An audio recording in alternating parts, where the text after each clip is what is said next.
think the only one that's missing right now is Neil. So let's see if he pops in from Alma Center.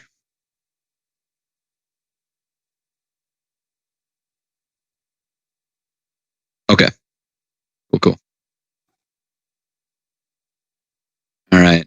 Well, what we'll do is we'll get started here, folks. So my name is Jesse Schwingle. I'm been a member since the beginning of the association. I was the high school coach for Ripon Tigers esports program, and I recently, as of a year ago, took a position at CISA 10. So now I'm stationed live in Eau Claire, but stationed in Chippewa Falls, and I was still holding strong with the association and helping school districts around the northwestern part of the state get programs up and running. So that is kind of my association or my relationship with the association. I try to do and be a part of it the best I can, stay up on everything. I'm going to be helping with the coaching clinics and get them rolling. Mike's going to be coming in here in a little while. He's working yet. And then Lee's here. We've got other veteran colleagues that are in on the chat, and we'll be able to help answer questions as we get going. So what I would like to do, I'm going to break this down into a couple of segments. Those of you who have been coaches, GMs, advisors for your program for a few years now, I'm going to kind of do the first part that applies to everybody. So it's not like you're sitting through, okay, I'm a new coach type of stuff. And then after we go through the content that applies to everybody, then if you want, you can stay on and provide some guidance and insight with new programs. But if you need to roll out, you can. I know it's Friday, and I know it's the actual most important day as far as baseball fans go in Wisconsin, because the Brewers play today. So if you got to spend a couple hours to get ready, I understand. Yeah, Lee, I know. I didn't want to say it. So if you are a Cubby fan, I'll try to hold back anything. But to get this party started here, I do want to kind of go around and have you guys introduce yourselves. Not just you as an individual, but your state of your program. So if you're brand new, let us know that you're brand new. If you have any reservations or major questions, feel free to just get that out right now so we can think about it. If you've been a part of the association now for 1 year, half a year, 3, 4, however long you've been around, just maybe highlight something that would be beneficial for new programs. So I'm going to go with the people that are listed on my participant list, and we're just going to go in order. So Austin, and I will go by first name. I don't see any repeats except for the Johns, and your last names look like they are easy to pronounce. So I'm going to go with, whatever when we get there. So Austin, go ahead. Yeah, I'm Austin Schrager. I'm the IT director for Two Rivers Public School District. And we were in the esports program for the first time last year.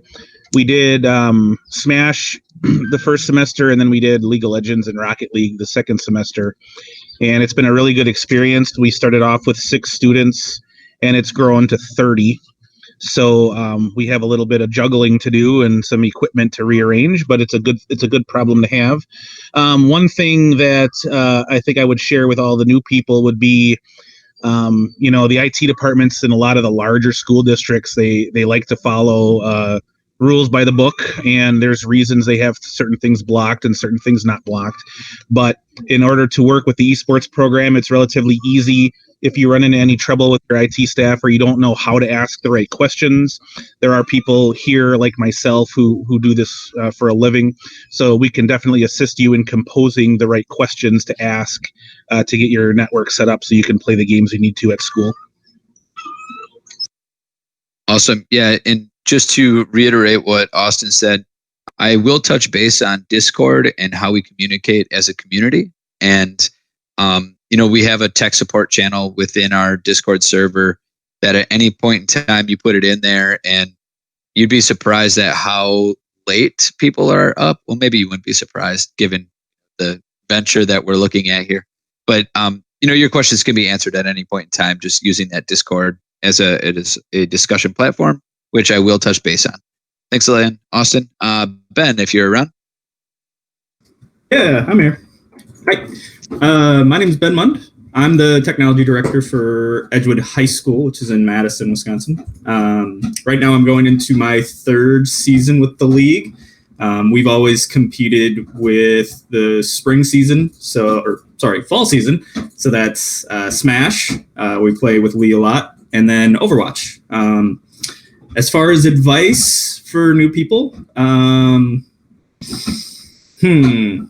start looking for assistant coaches now, I guess, because even if you have a small school, you'd be surprised how quickly these teams become popular and blow up. We've only got 500 kids in our school, but I'm probably looking at 30, 40, 50 kids interested in esports. I don't know if that's because of COVID or just the popularity, but be ready to look for more help because you might need it. Yeah. Perfect. Thanks, Ben. We will also talk about recruitment and what that looks like as you get started, and then how that looks like year 2, year 3, especially if you get more and more students who are really interested in your program. All right, Scott or Chris, whichever is the name. Well, if you're talking to me, I'm Scott Ahern. I'm an English, Spanish, and speech teacher at Stevens Point Area Senior High, SPASH. I'm kind of the esports advisor because I run the gaming club. Although since we weren't able to run Smash or Overwatch these last couple of years, we only ran Rocket League and League of Legends. Kate Castor, our computer science teacher, is the coach for those. So I know she was signed up for one of the other clinics. So we joined about a year and a half ago, I think. And like Austin was saying, the biggest issue we've been running into is getting IT access. It actually got so bad that because of all the bureaucracy of a larger district, we moved our entire program to UW Stevens Point. So we have virtually nothing in-house anymore. Thanks, Scott. Yeah, and we'll talk about connectivity and everything later. Luckily enough for SPASH, they do have UW-SP. If you've got a tech school in your vicinity, if you've got a UW of any kind or a 4-year program, they are populating kind of throughout the state as far as esports programs go. So definitely use your resources and reach out. Doesn't hurt to ask. Definitely. Jeff, if you're available. I am available. I work for Wisconsin Connections Academy. This will be our second year, and I'm taking over for Jesse McDonald. I really know nothing about this at all, so I might have to attend the meeting twice just to get everything going, but we wanted to keep it going. Jesse's actually now at Rural Virtual Academy, so he's going to start a program over there. He said he'd help me out, but we're going to do Smash again and Rocket League again. Perfect. Thanks a lot, Jeff. And once again, as we get through this first part, is going to be a blanket. Everybody is going to apply to everybody, and then after that, I'll definitely touch base on new program leaders, even if your program isn't new, but if you're taking over for people. Jill. Yeah, hey everybody. I'm actually with Jeff. I'm also at Wisconsin Connections Academy. So if in need of a JV coach or an assistant coach, that'll be me. But we'll be both helping to take over in Jesse's big vacant shoes. Awesome. Good. And that's awesome to see that you've got multiple assistants there as far as getting your program or maintaining your program. And it doesn't help to have more people. John Myers.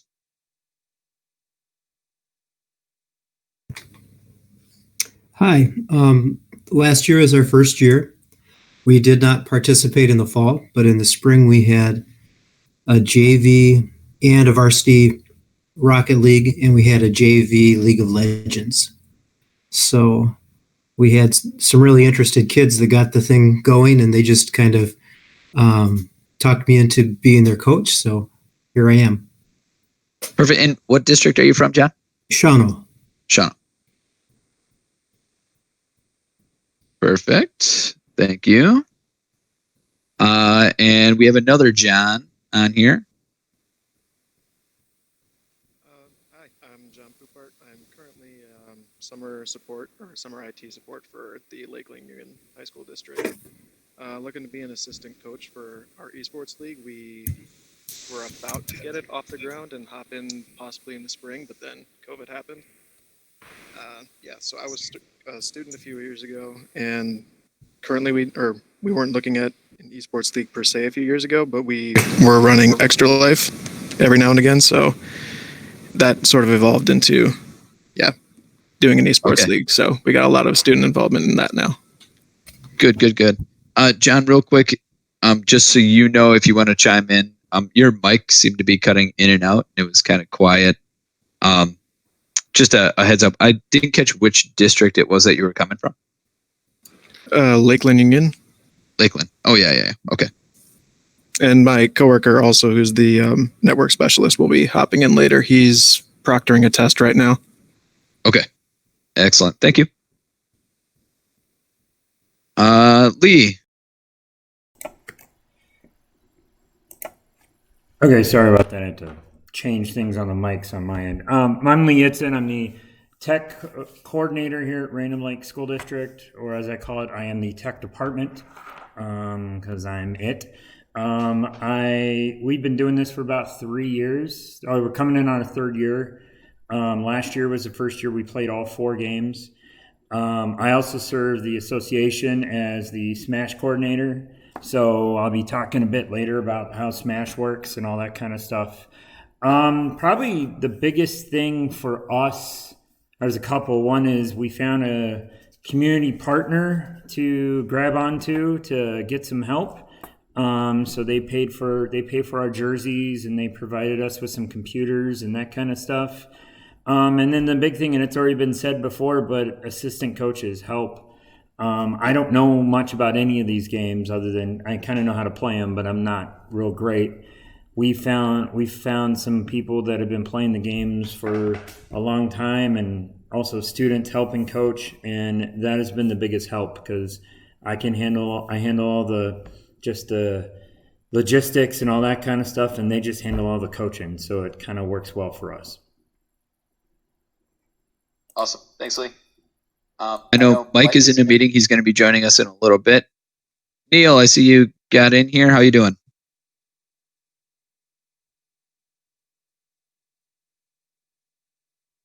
Oh, wait, hold on. Oh, I don't think you have a mic. It's not picking up your mic. Oh.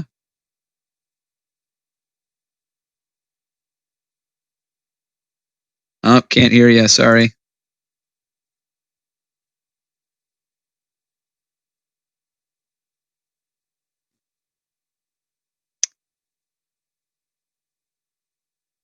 Can you unmute on your end? Oops.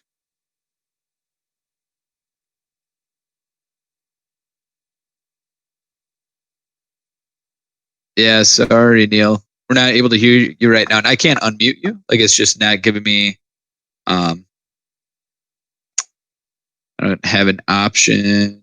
Like, it's just not giving me an option to mute you, unfortunately, or fortunately. Not like I want to mute you. Can you click on your phone app? If you click on your phone app, you'd probably.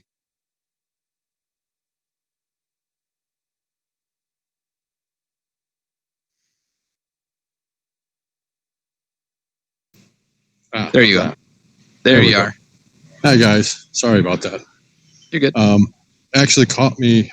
We're having our graduation ceremony tonight. So I'm from the Alma Center School District. So Alma Center, Humber, Maryland. It's a pretty rural school district. We've got a few students, but some that are very passionate. I'm one of the tech guys at the school. They're one of 2. I'm the assistant, and my boss is the coordinator for the 2 schools in the school district.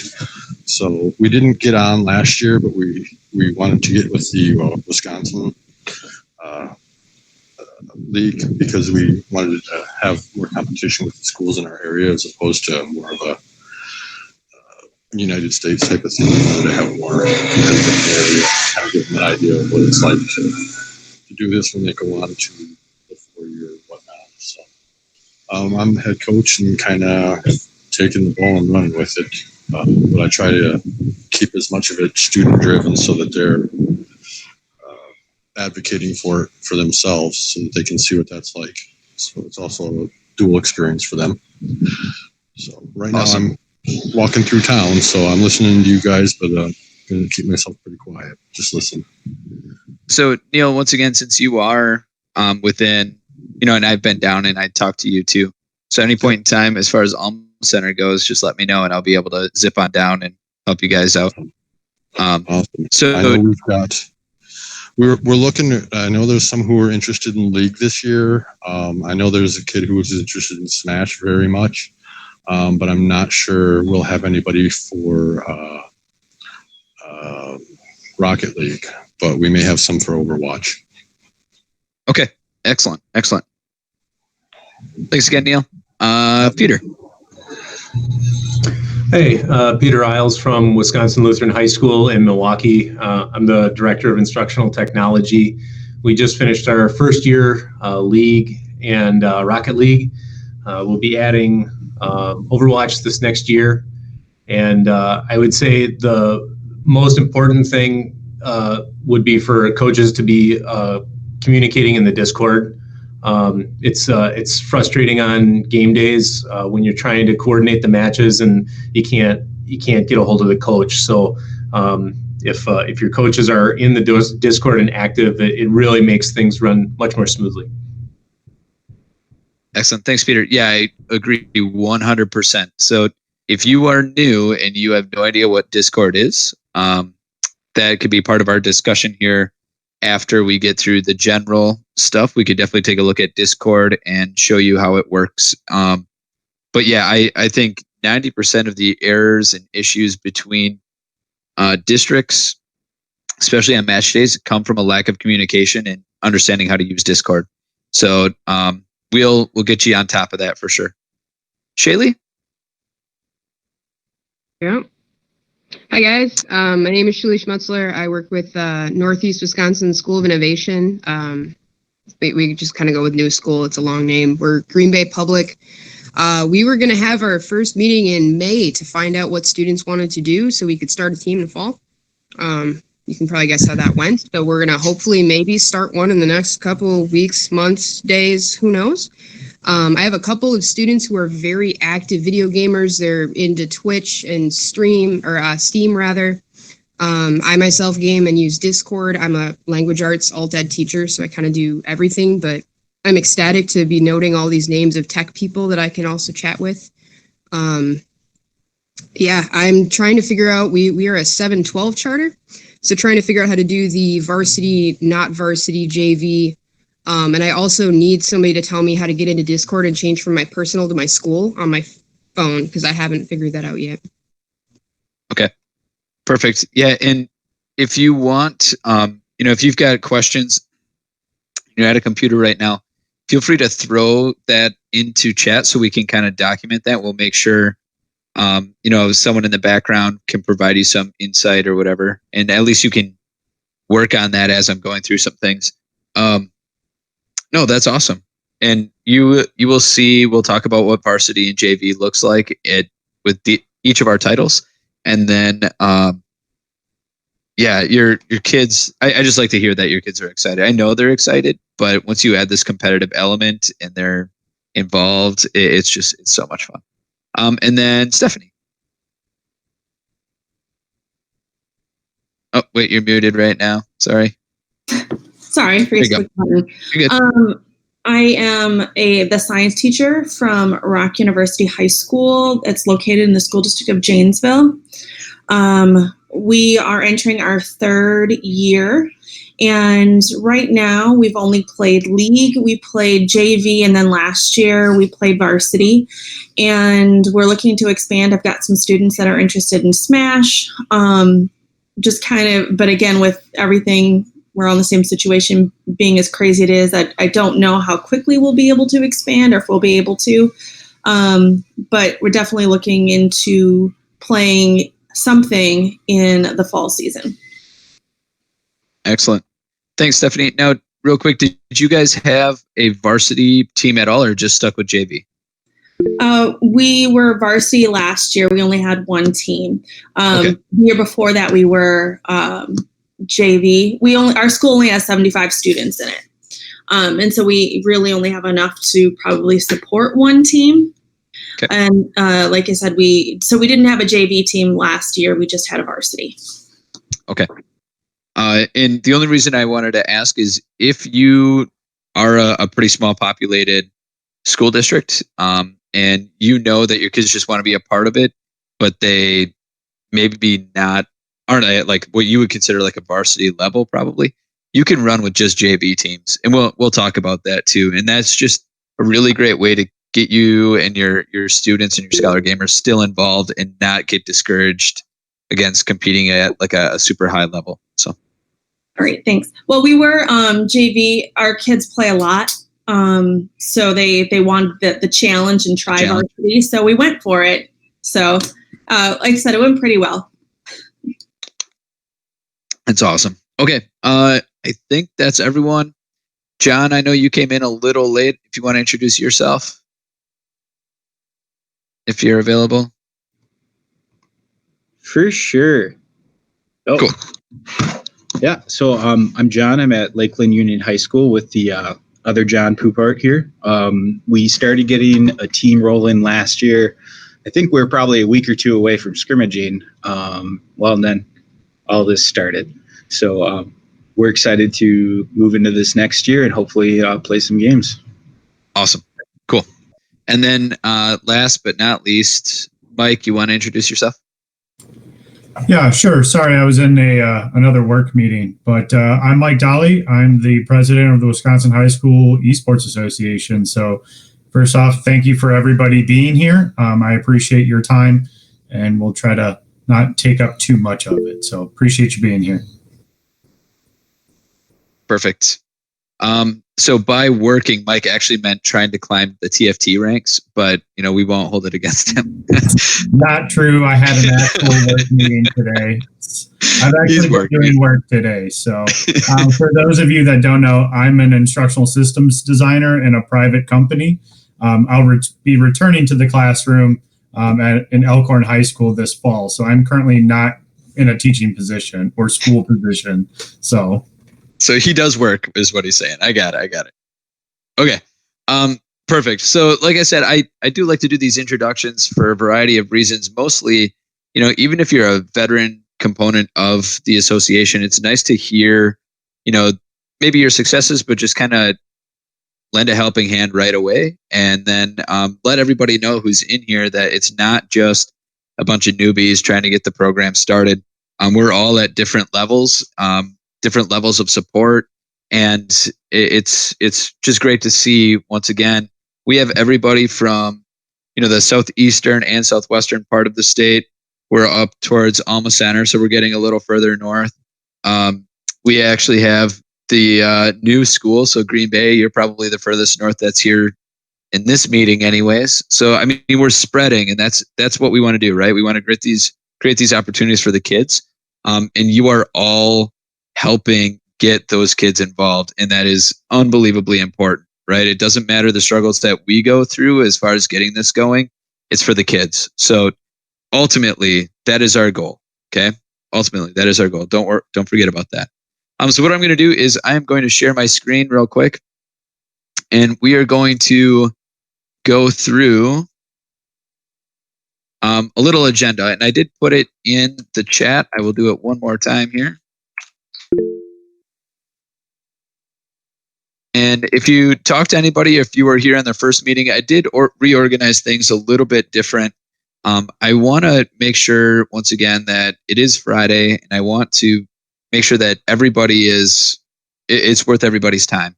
So we're going to go through some updates and talk about just kind of the rollout for fall and what it looks like to get a school year started.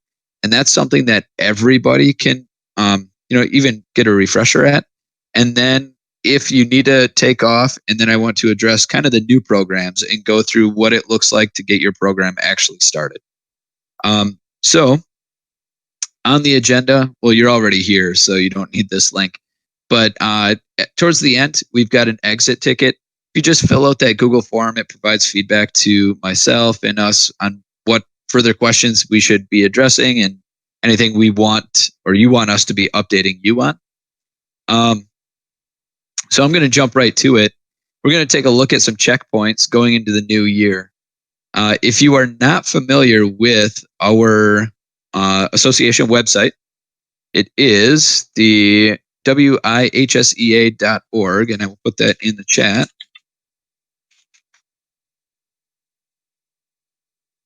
And when you get to the homepage, it breaks down, just gives a little intro to the association. And where I want to focus our attention right now is we have a FAQ drop down for new advisor checklist. And I want to run through the checklist. And even though it's for new advisors, this could be for seasoned advisors and just making sure that you got your stuff in order. You don't want to take for granted, especially after the spring and going into an uncertain fall. Just go through it and make sure you are ready, because you're probably going to get pulled in 42 different directions going into this school year. So our new advisor checklist is listed on our site. And so we will, once again, with feedback, make some adaptations to it if necessary. But we do run our titles outside of Smash on PC. So installing games on your computers. And we have PC here. There are clients for Mac too. So, computers. The biggest thing, and it was already stated once, make sure you test your games out on your network. You don't want to be necessarily recruiting or saying you're going to be running certain titles if you can't run those titles. And as I scroll down on this page, and I'm just going to jump down to it, there is an embedded document here that breaks down the PC specifications or the computer specifications to run the game, and also some network configurations that may help your IT get things started. So we have League of Legends here. We have Rocket League. In the fall, we run Overwatch. So here are your Overwatch settings. The other one that we don't have on here is Smash Brothers. And when we start talking about Smash, I'll have Lee jump in and kind of go through not only what that looks like, but also the troubleshooting when, as far as getting things connected goes. So we have our specifications right on the website. Fill out registration. So as we approach fall, we are going to be starting in November. So our fall season is going to run November to January. So November to January, with the state championship being held after the holiday break. And so prior to the November start date, which the date will be relayed to you with a decent amount of time, you need to fill out registration. And so what that does is the sooner we get that information, the better, because we have to put together all the schedules. And we break everything down into divisions based on the enrollment of your district. And so we want to make sure that we don't have, one of our high populated schools playing against one of our very, very rural schools. So we want to make sure that there is equitable competition. And so when you fill out that registration, that helps us figure that out. So sign up for each game that you would have students participating in. And then we want to make sure that you provide your athletic director or principal's contact information. There will be a roster sheet that you will fill out, and it actually translates into a Google Sheet, which is nice. And we're able to, for scouting purposes and making sure that your rosters are set. And because the last thing we want is students to be jumping, in and out, or not necessarily in and out, but all of a sudden the last week of play, there's a student who's never appeared on your roster throughout the entire season shows up, and that's not fair. So we there's some things that we want to really troubleshoot or get ahead of the game anyways. And so we have rosters here. Check students' in-game name and ensure they're appropriate. If you don't know if they're appropriate or not, ask your other students, your other Scholar gamers, or say them out loud. And it sounds kind of ridiculous, but you may not see what it says until you actually read it out loud. I was guilty of that. I had a Scholar gamer whose tag and I play games.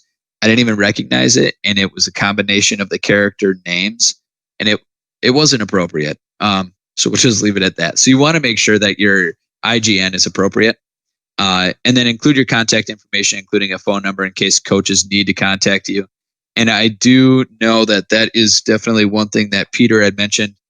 With the Discord, we communicate with coaches, but using the roster sheets, coaches will be able to hopefully contact you if you're not on Discord through your district phone number or another means, because we want to make sure that we get the matches played. And then require students to use their school email. And this way, once again, we want to make sure that the communication is always appropriate. We want to make sure that this ties directly into their school because it is a school-sanctioned organization. So there is that relationship there, and we want to keep it as such. We want to make sure that you join the Discord channel. I will show you how to do that a little later if you don't know how. Not only should you, as the coach / advisor / GM, whichever your role ends up being, but your students should be on Discord, at least our server of Discord. It's moderated. And so we know going into an online gaming atmosphere, if it's not moderated, that it can be quite toxic.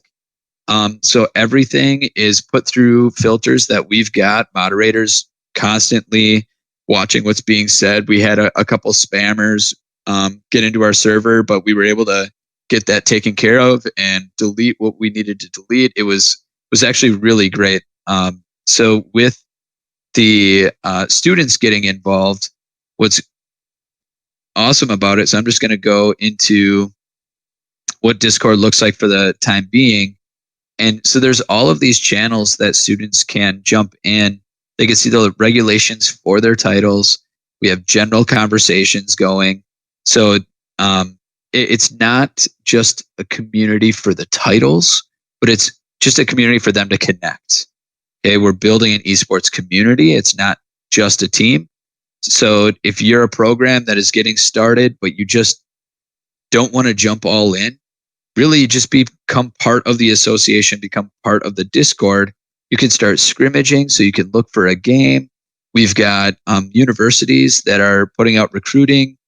I don't want to say ads, that's not right, but they're recruiting.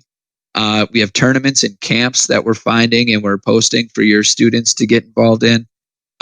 Conference discussions, highlights. It's always good to show off, I guess, sometimes. I just never am good enough to show off. So we have League of Legends. We have this broken down. This is where you get into varsity scheduling and you're going to communicate with the other school. JV is the same. We've got other channels for communication. Rocket League, Overwatch, Smash Brothers.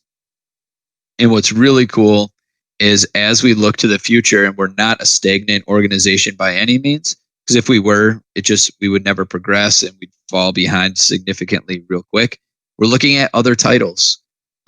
So we have Valorant, TFT, Clash Royale, Brawl Stars, Madden, FIFA, NBA 2K.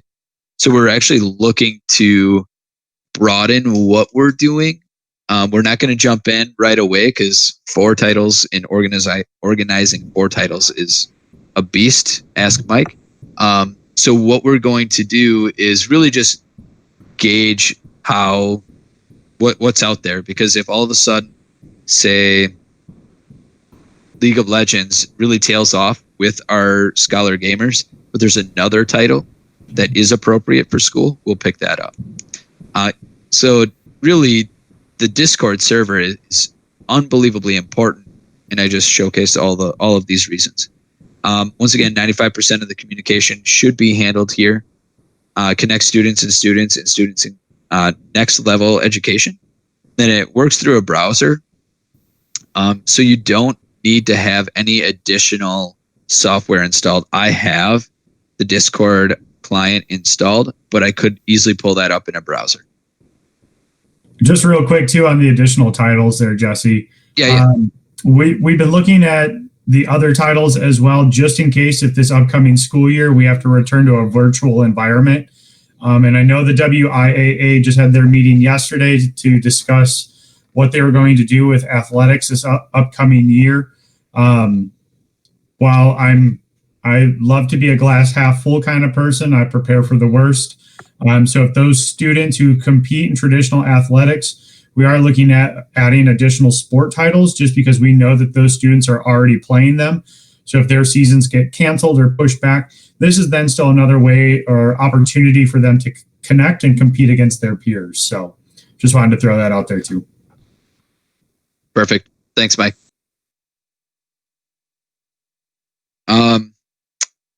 So the next point is, say you get your students, you choose, okay, we're going to run Overwatch this fall. I can't tell you how many times we've had teams that are so excited, they jump right in. It comes to week 1 and they can't play. Not because the students aren't there, not because the coach isn't there, but because their technology is not acclimated to what is conducive to playing. So please, please, please, and it's not even a please, it's a requirement.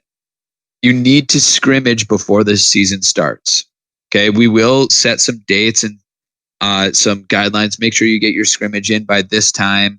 And that's also where Discord comes in. All you have to do is go to, say, Overwatch and type in scrimmages. Say right here, any schools are interested in scrimmaging soon. Boom, just put it in there.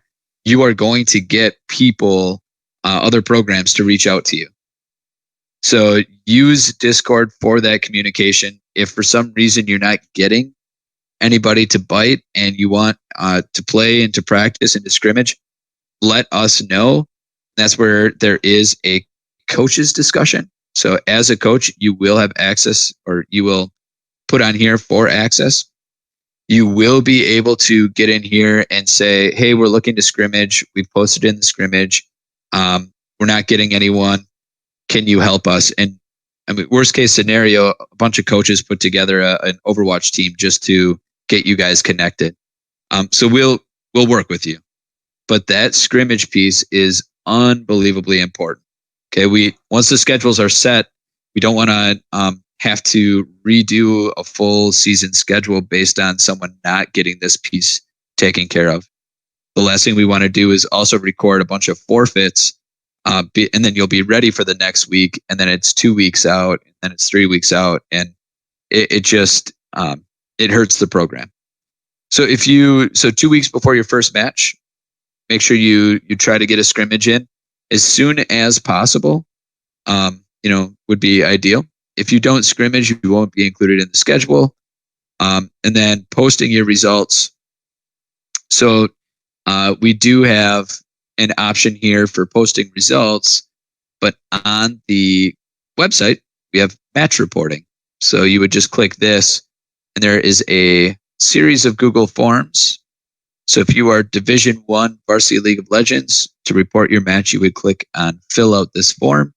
The same will be for this fall. So Overwatch, Division I Varsity, Overwatch, Division I, Smash. Yeah, Smash. So we'll be able to report, or you will be able to report your match results here.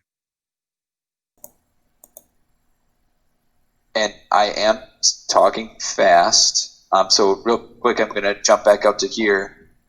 As far as this quick little advisor checklist I went through, any initial questions or comments?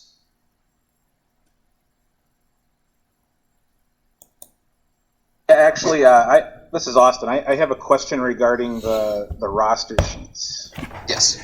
So, and if this is the wrong time to discuss this, I'll definitely wait till the end. But one of the struggles that we ran into last year in both Rocket League and League of Legends was the coaches from the other teams failed to include the entire or any at all of the in-game names or tag names, gamer names of the students.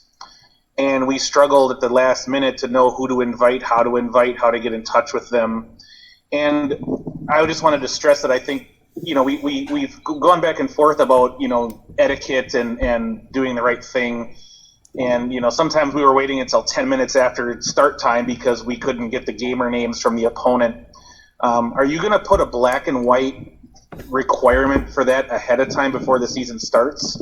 And secondarily to that, I was curious about the student privacy information the reason we don't share the roster sheets with students is because of student privacy.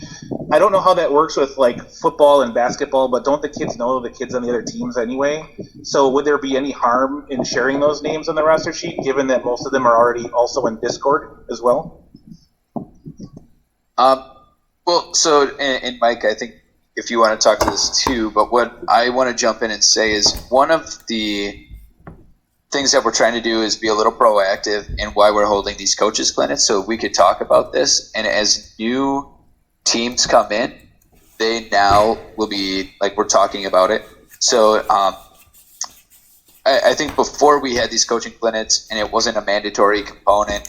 And so now now that it's being mentioned, it is unbelievably important, yes, that when the roster sheet comes out, that you fill out the IGN. Now, as far as like penalties or black and white, I don't want to say anything because I don't know. I will. Yes. It's something too that we continuously keep trying to do better. I mean, if you look on the Rocket League roster sheets, I provide the example and it has like the # and numbers. And so I try to provide examples, but unfortunately, if students play on the either PlayStation or Switch, they don't necessarily see what their like 4-digit code is or 5-digit code. Whereas when you play on PC, that's smack dab right there. So it's some of those little things that they may not know are necessary for creating the games, which is why we do try to lean on some of our students. I definitely don't have a problem putting that in the rules as well. Like, here's your Rocket League rule set. You need to include those last 5 in order to create matchmaking lobbies. But I think that's part of too what the scrimmages are supposed to help with too. That's the thought process behind some of them too, is just to understand where the kinks are in the first 2 matches before then you can jump into normal competition. And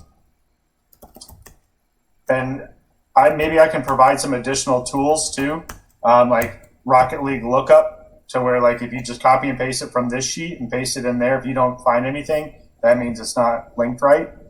Same thing for League of Legends and Overwatch too. And one thing, and I'm going to go to the website here. On the far right, there's a resources tab. And what we've done is, they've embedded tutorials. And if there are certain components that we talk about today that that you're going to want a refresher on, and maybe we make a quick little video, how to register for fall. And we just walk through, and in that registration video, we talk about, or we just make a separate one, filling out your roster sheet. This is all the components you need, because ultimately what it comes down to it is, as a coach, advisor, GM, if you're not familiar with the game, you're not going to know that those numbers should be there, right? Even if that example is there that Mike puts on there, that could just be the example for, hey, my name is, Jay Schwingle, 1234. That's my name. You know what I mean? Like, that's my IGN. So I think that could be a component, because with how easy Google Sites are, I mean, an embedding of a quick little video here would be sufficient. So once again, if you have any, and Austin, thanks for your question, like those are the things that the fine points that we can really hone in on. But as new advisors come in, I don't want to scare people away and say, don't forget to do this, this, and this. So I'll once again pull up this resources. If we can, and when we really start moving forward, we'll have some tutorial videos on how to make sure that you've got your checks, your check boxes checked appropriately. Anyone else so far of what we've covered? Anyone have anything else you want to add?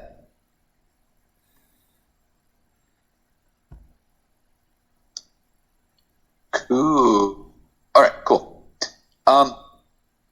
So once again, I want to reiterate that the fall season is going to run from November to January. State championship will be held after holiday break. In the spring, we are going to run from February to May, and the state championship will be held after AP exams. Now, I should put an asterisk here. As COVID comes and rears its ugly head and does what it's going to do with all of our school districts, and if we go into a state shutdown, or if it stays in the district dependent, whatever, we are a very open-minded organization or association. We want to make sure that this is going to be beneficial for all of our students. So we are going to be monitoring what the state is doing and how we can, make sure that all students are able to still participate. As the new season approaches, I know you're going to have questions about, can students play from home? I'm going to go through some of the conference rules and regulations, and you'll see that we've got some components here. So recruitment, I have this on here.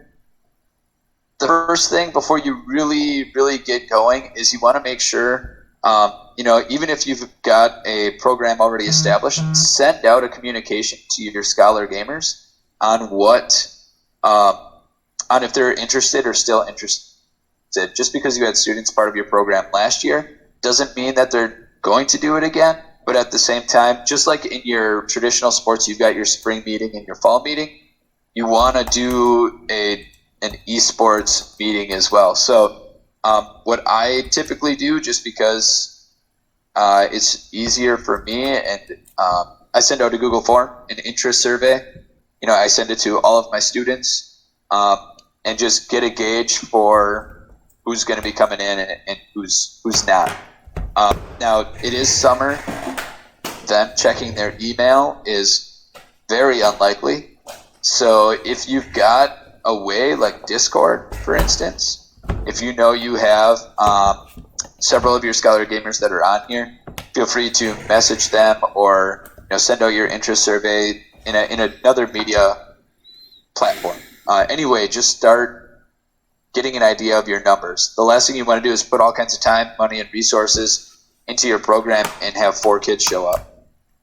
So just because you've got kids who are really interested in gaming does not mean that they're going to be reliable and want to be there every day and are there every day. And you can't base your program off of 2 kids. So really start doing that recruitment process, and that goes for seasoned teams as well. Because you had 30 kids last year, you may have 15 kids, and your program may look a little different. Or if you had 10 kids, you may now have 40 kids, and now your program's going to look a lot different. You don't want to find that out a couple weeks before school, before fall season starts. So please get on the recruitment aspect of things. Coaching and general managing. A general manager is kind of the overseer. I know Lee had mentioned, he's familiar with the games. He knows kind of how to play them. But when it comes to coaching, it would be hard for me to coach Rocket League because I know you're a card kicking a ball around or hitting a ball around. I don't know how to make you better at the game. So I would not be a good coach. However, as a former teacher, I could be a good general manager because I can create an organization and a norm and expectation layout for my practices. So you can't be a general manager, oversee everything, provide structure to your program, but maybe from a coaching standpoint, you don't know too much about the game to make your players better. And if you are a school that is small and you have very few, hey, come on, I know it's Friday, Austin. Jeez. No, it's fine. I'm just jealous. So I lost my train of thought. Damn it. Okay, so when you if you're a coach, what you can do, or you're the only person running your program, and I know Neil and I we talked about this when I was in Alma Center. Lean on your scholar gamers to help create the drills and help you provide the structure. But if you don't know the drills or things that they should be working on to get better, use your students, use your players to focus on ways to get better. And they're a very valuable resource. And as long as you provide the coach, the structure, they will help you build your program and your daily practice and what that looks like. We do have resources for you that outline what practices look like. If you want to stick around for that a little later, with new teams, I'll go over that. And then what titles are you going to compete in? You may, and you heard people talk about this during the intros, you do not have to compete in all 4 titles. So once again, in the fall, we have Overwatch, Smash, and that's for Nintendo Switch, so Smash Ultimate. And then we also, in the spring, we do League of Legends and Rocket League. So you may have interest in only Rocket League. That's okay. You don't have to be in all 4. If you've got enough interest in all 4, you can participate in all 4, which is great. And Discord, once again, I've shown and I've talked about Discord a little bit, and I could go into more detail a little later. All right. So what I do want to do is I want to run through some kind of new, not necessarily new. I just want to go through some conference rules and regulations as we start the year. And so the overall schedule, like I said, is stated here. Fall and spring with state championships. And then seasons will consist of 8 weeks of competition. And so we have found that that's been, it's 2 months of competition plus playoffs. It works out quite well. And then what playoffs look like are down here. So pregame, so for when you run your JV and varsity programs, we just ask, so where did it go?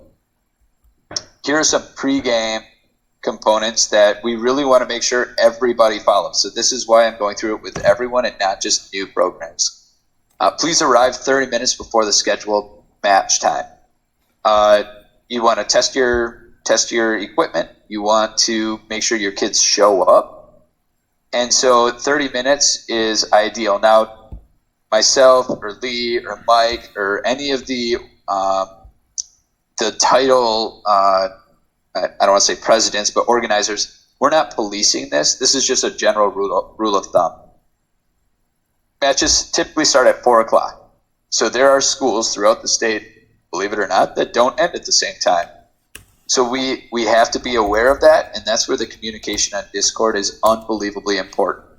If you know your match is supposed to start at 4 and your team can't get there until 10 to 4, let the other team know, because you're going to have to make sure all your equipment starts up. And the most frustrating thing for a team waiting is waiting for a half hour for everything to get rolled. It's really discouraging. So 30-minute arrival time or pregame time. Make sure all students are logged on. Make sure all your equipment is functioning. That's all within that 30 minutes. If time permits, load into a game versus AI and make sure your connection's good. Varsity matches need to be started between 3:45 and 4:15 as scheduled. A lot of this has to do with streaming too. So Mike does a lot of shoutcasting and streaming of varsity and JV matches throughout the school year. And the last thing, it just kind of ruins credibility if you say you're going to start at one time and you don't start at that time. And it's just nice. Once again, we're teaching students transferable skills. So priority and accountability right here, folks. How to show up on time. If a school cannot make it on time, coaches must contact the other coach within 24 hours notice. Okay, this is out of courtesy for the schools that may be released as early as 2 p.m. So that's a 2+ hour wait time, and all of a sudden they've been waiting and you guys don't show up. JV matches need to start between 3:45 and 4:15 as scheduled. And then when you look at your schedule, you're going to have home team listed on the left, and then the home team. So whenever you are listed on the left of the schedule, you're the home team, you need to make the match. Okay? So what that means is for League of Legends, you create the custom the custom setting, and you are then, your captain is in charge of inviting the other captain. And once again, when the seasons come about, we'll definitely go through and maybe create little tutorial videos on what that looks like. When games start, so in games must play until completion. No forfeit is allowed. If for some reason, I'll just use myself, if I have to leave and go to work, that's not an excuse to forfeit the match. You're down. If it's Overwatch, it's 5v6. Okay, once again, we're really trying to establish legitimacy of your program and then hold students accountable. So we want this right here, no forfeits. Game must be completed as fast as possible, so no prolonging games intentionally. We had several cases where, students, they knew a student was coming, but you got to get started, and they just drug it out. And it's not fair to prolong those. Coaches must be present during all matches and may provide insight during gameplay. COVID, there's going to be an asterisk, in some of these, because when COVID comes about, and if we don't want the exclusion to come into play here. We don't want to exclude students because maybe their family is preventing them from coming to school. Okay. It's a weird situation we're dealing with, folks. And so there is going to be little caveats and asterisks by some of these because we're in a time of flux. And we don't want to say, kids, you cannot compete because of a variety of reasons such as this. And that goes for coaches. Maybe all your students are there, but the coach can't make it. Now, you need supervision to a certain extent. So this, once again, we're going to have a little asterisk here. So in case of an issue, the game coordinator needs to notify immediately and the match is paused if it can be resolved between the coaches. So maybe you have to pause it because someone forgot to check the updates on the computer. All of a sudden it automatically updates. Something like that, or there's a leg spike, and if we can communicate time, we can do certain events. We can pause for a short period. That does not necessarily fall into the prolonging of games intentionally. Post-game, after a game has been concluded, advisors or student managers need to complete the proper match reporting form. This is located on the website, which I showed you once again. So I'll go over here, match reporting.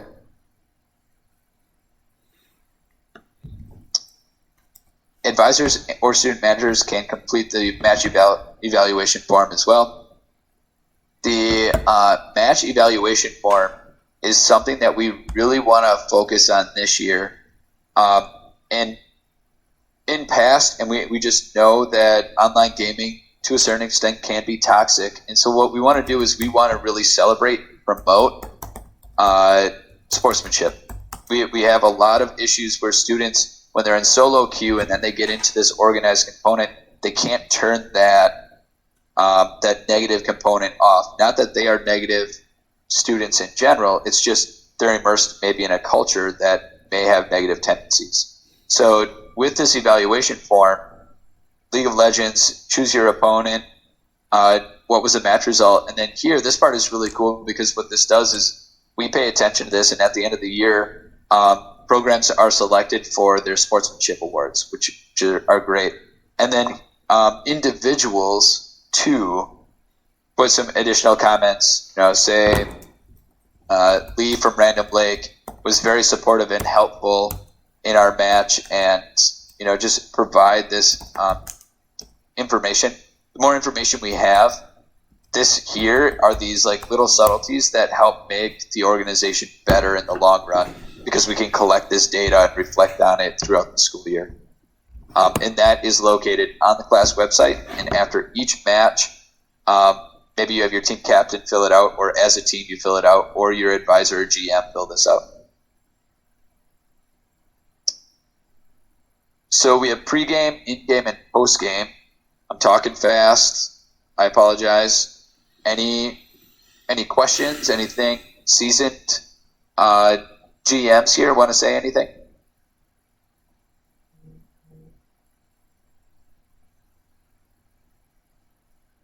How about any new advisors? Have any questions on pregame, during game, or post-game?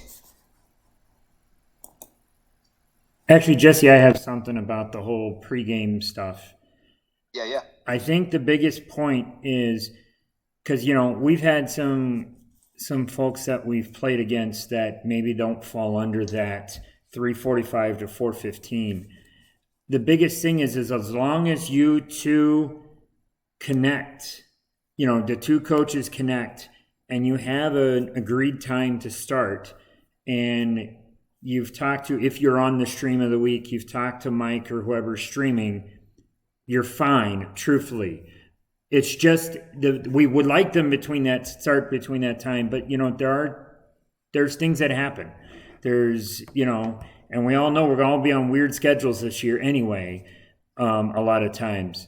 So the biggest point is make sure you're talking to your opposing coach ahead of time, and you guys have a plan on what you're doing. Yeah, if I can piggyback off of that really quickly, just to give the new coaches an example of something that happened last year, and it's unfortunate it happened, and we were able to work through it. Two Rivers had to play another school, and the coach was not on Discord and would not provide a phone number to contact. It was all communication via email, and as everyone knows, email is not immediate. So we were communicating, trying to get in touch with that coach, and we're not able to. And then 5 minutes after the official start time, I get an email saying that we need to forfeit because we didn't start the match on time. And we weren't able to get that communication going from the beginning. So that's another reason why it's super important that if you're not going to use Discord, that you do have an alternative, especially on the roster sheet, an alternative contact information, preferably a phone number. Even texting something is going to be helpful, better than nothing. So try to be redundant in your contact information if you can. Awesome. Thanks, Austin. Thanks, Lee. Yeah, and the next little chunk here I'm going to touch base on is rescheduling, because we want to. How do I want to say this? I hate to always compare to traditional sports, but you don't just reschedule a varsity football game for Friday night unless there's like some really crazy reason it has to be scheduled. It's not, your starting quarterback is out because, they have to work. Well, if you're a varsity starting quarterback, that shouldn't happen. And if it does, I'm sorry, your backup's going in. Your team is still going to play. So we have to look at these, and like I said, we are different, but at the same time, if we want to hold true and establish a legitimacy within your district, we can refer back to the traditional sports and how they hold their athletes, their scholar athletes, accountable. And so rescheduling, if in the event that unforeseen circumstances arise to which the advisor or team cannot make the scheduled time, the conflicted team advisor needs to contact the other advisor to inform them of the need to reschedule. Now, rescheduling, it can cause a lot of problems with match reporting and then chasing things. Did you end up playing that team? It was rescheduled, especially at the varsity level, because we really want to update everything as soon as possible because teams start scouting for their next week's match, maybe the next day or 2 days after. So we really need to get those matches reported and taken care of. I don't want to say JV is a little more lenient, but it is a little bit more lenient. Okay. But we still want to make sure that we're getting the matches done the same week that they are supposed to be done. Now, if you were chosen to be the stream of the week by the association, once again, that's the last. You don't want to reschedule that match, right? That's your opportunity for your kids. If you are not streaming, if that's not part of your program already, if you're not streaming, that's a really great way for your kids to get some exposure. And then you share that streaming, the association Twitch link out to, parents and guardians and be like, hey, look at your child, look at your scholar gamer getting out here. And it's not just, in there in the classroom. So rescheduling, possible. Player attendance does not constitute viable reason to reschedule. Like I used the quarterback example. While school breaks are considered in scheduling, a perfect schedule cannot be made. The school is on break. They must reach out the week or 7 days prior to the match to inform the other team. This will happen in the spring when it comes to spring break. I'm just going to leave it at that. I mean, every district is different, and we may once again come into some troubled times coming into the fall with COVID and how schools are running things. But with our little caveats and asterisks of students being there in person and having your team together or playing from home, hopefully we can minimize the amount of rescheduling that occurs.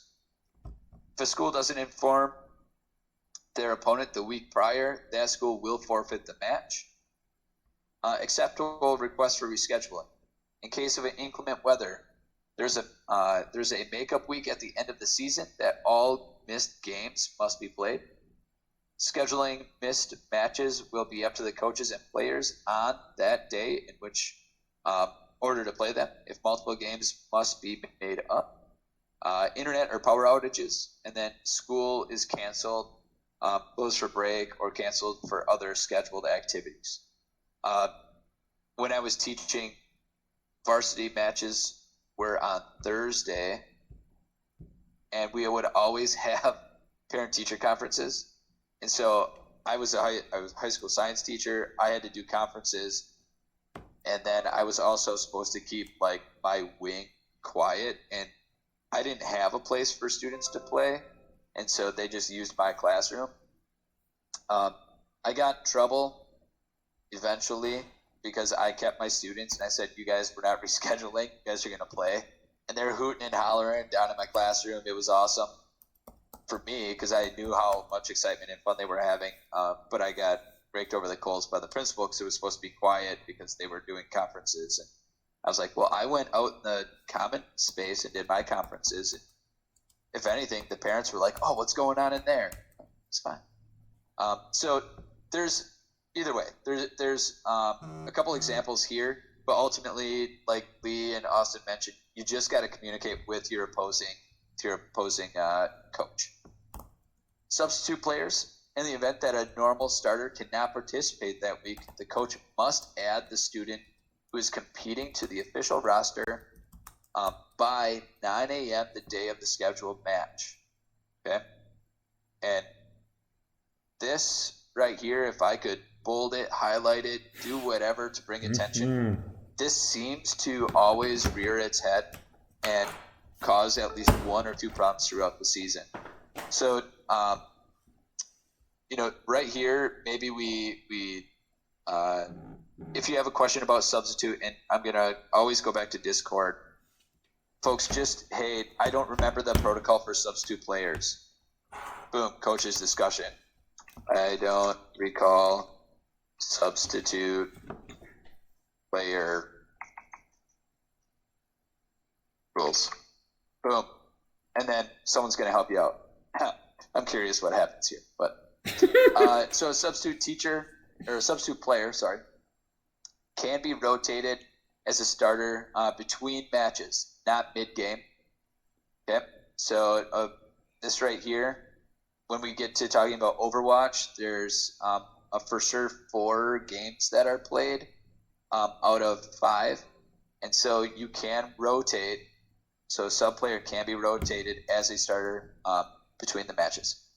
A JV player can play on varsity, okay, but then are ineligible to play JV that week. Okay, you cannot have them double up. So yeah, you just can't have them doubling up here. Rescheduling and sub players. Any questions? I threw it in the chat, but I'll ask yeah. So if they have to be on for scouting, should players also need to have their accounts public? Or maybe it's different per game. I'm assuming yes, public. Now, was that primarily for Overwatch? Ben, was that your question? Or? That's my big one, yeah. But I know they do that in League of Legends too, but I don't play League, so maybe those are always public. I think, yeah, Mike. He's giving me the nod. Okay. Yeah. League of Legends and Rocket League are public, so you can use tools like op.gg for both Overwatch and League, and then there's a different website to look up Rocket League. But in order to scout for Overwatch, students will have to turn their profiles public. Gotcha. What about students who have to use a school-purchased account because they don't own the game themselves? What if we have a varsity player and a JV player that would use the same account? Or maybe we have two Rivers High School Overwatch accounts. Do we have to keep the same player on the same school account from week to week, or does that just then become a wash because it's too hard to track? It's just going to become a wash. If you would, and again, this will be something that I will have to put into my roster videos too, but sometimes just putting an asterisk next to a name or something like that, and then down at the bottom just saying these are school-owned accounts that the students will be playing from. We've had quite a few schools that prefer to buy the accounts that the students play on, and then just assign a student those accounts. Again, we're flexible with it. I do know that in the future, if students are looking to get recruited for college, colleges are asking that students have a minimum of a 3-year play history, especially for the competitive colleges. So if they're looking to compete for a 0.35 scholarship or even a 0.5 scholarship, they do look at the kind of play history over years to see growth and stuff like that. But, that's only if they're looking to go to the next level. If they're just doing this as a casual club to be involved in, then it's not the end of the world. We'll just put an asterisk with a brief explanation as to what it means. It's good to know about the 3-year thing. Yeah, I've been in a lot of college recruitment webinars lately, just hearing from the other major colleges around the country and what they're doing. I've interviewed for about 10 different universities now, just to get an idea of what goes into the job position, just so I can learn. Unfortunately, I've only been offered one and I had to deny it, but it is growing quite a bit. And every college is looking at students, not just from their gaming, so rank doesn't matter. Unless you're going to a Robert Morris or a Harrisburg or something like that. Rank does not matter for collegiate scholarships. They really look for, leadership, what they're going to bring to the program, their communication, time management, all those little 21st century skills that we're trying to teach with some of this. That's the biggest driving factor, not that they're challenger ranked or grandmaster or whatever. So.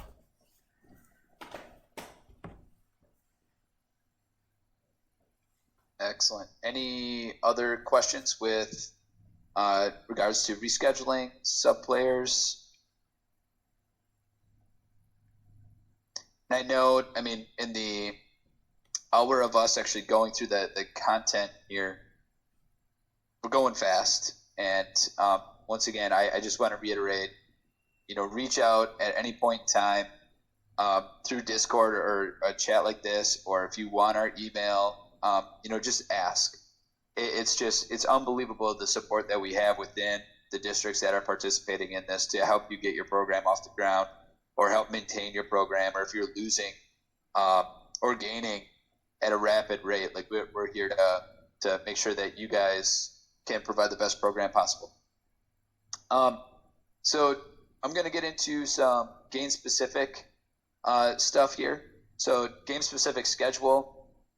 As the school year comes about, this year will be posted on the school website, the association website.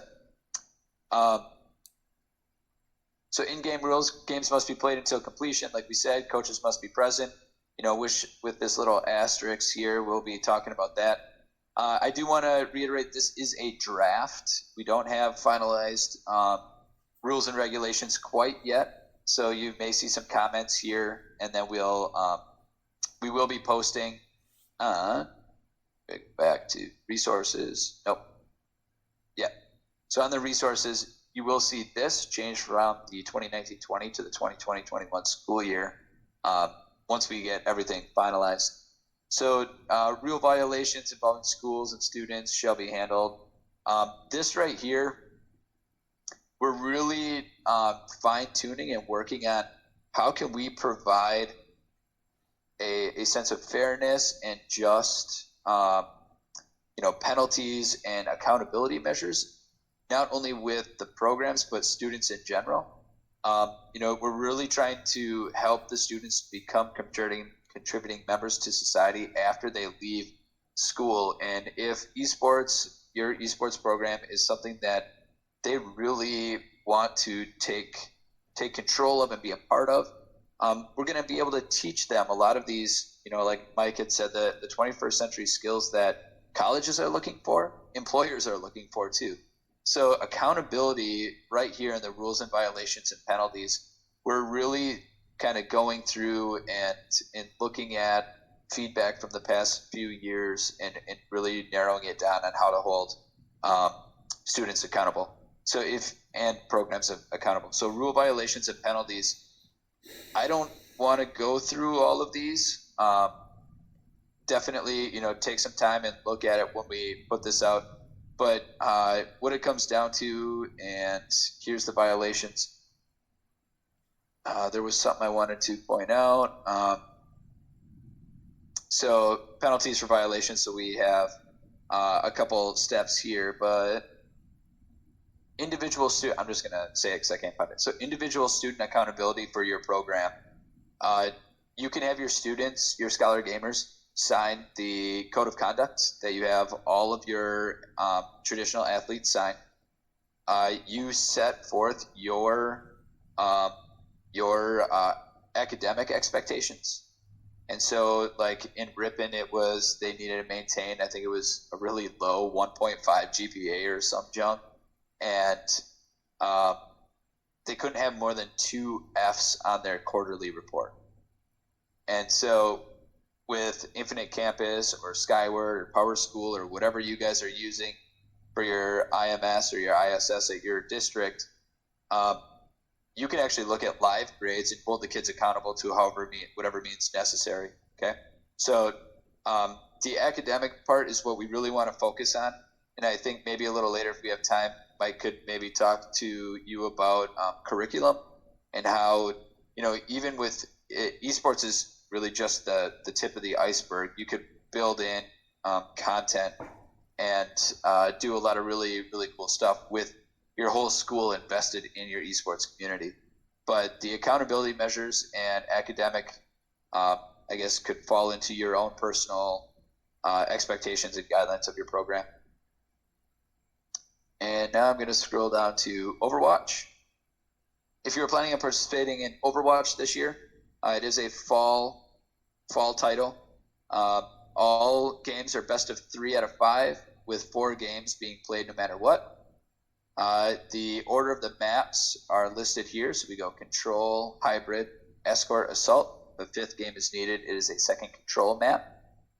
For those of you I'm speaking a foreign language, this is here and in paper, and we will create some sort of tutorial, or we'll have it listed out in a way where you'll be able to go through and get the assistance you need. But I guarantee if you've got students who are playing Overwatch, you walk through the Overwatch rules and guidelines with them, they will know exactly what you are talking about. Okay? Do not, again, if you feel overwhelmed, you're not alone. You got assistance with us at the association and the Discord, but your students go through this with your scholar gamers. They'll see what's going on. So losing team gets to choose the next map, and the winning team gets to choose to be on offense or defense. And then we've got some examples here. Standings will go by a win-loss percentage, with tiebreaker being the head-to-head, second being individual games won. Only results to be recorded are the scores. So was it a 4-0, 3-2, 1-3, and so on? Draws are scored as 0-0. Team with the most wins after 4 maps wins. If teams are tied, additional maps are played until the tie is broken. This is what it looks like. So game 1, random selection, and then 2, 3, 4, and if necessary, a 5. So we have the, in general, I thought up here. So we have some links to other guidelines and expectations. I don't know, and so I'm going to jump out to look here. So for Overwatch, with League of Legends, I know when there's new champions released or reworks that are happening during the season, make sure like those champions will not be allowed to be played during that season. Okay, so we just got a sneak peek for a new champion in League of Legends today. There was a new champion that was released, earlier this week or late last week. If this was the spring season, those champions would not be allowed to be used for the season. Okay, massive reworks. If they're tweaks, sure, they'll be used. But if it's the overhaul, brand new abilities, those champions will not be used. Now, I'm gonna throw it out to you guys because I do not know Overwatch. I'm assuming the same holds true for Overwatch characters when they're released and whatnot, correct? Okay. And I don't, once again, my limitation of knowledge on Overwatch, do they do kind of reworks on champions? Yeah. Okay. So, anything like that is going to hold true. So those characters would then be banned for use of the season. Those of you who are planning on participating in Overwatch or have participated in Overwatch in the past, have any questions or anything you would like to add?